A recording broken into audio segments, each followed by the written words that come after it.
Good day everyone, we're Company 1 of Cylindrical Manipulator of MEXE 3202, and today we'll be discussing the differential equations of cylindrical manipulator.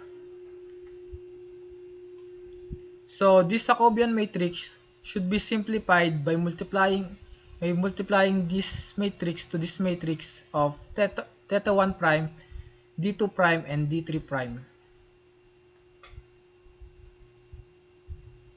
And now we got this differential equation that x prime is equals to 30 theta 1 prime plus 0 plus 0. Next is y prime is equals to 0 plus 0 plus negative d3 prime. Next is z prime is equals to 0 plus d2 prime plus 0. And next is omega x is equals to 0 plus 0 plus 0.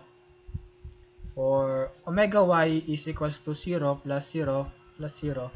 And last is the omega z is equals to theta 1 prime plus 0 plus 0. And for the final answer is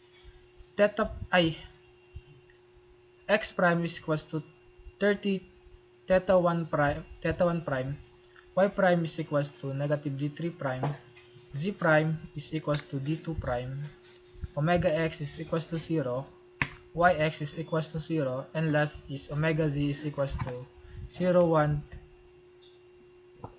0, 1 prime, theta 1 prime.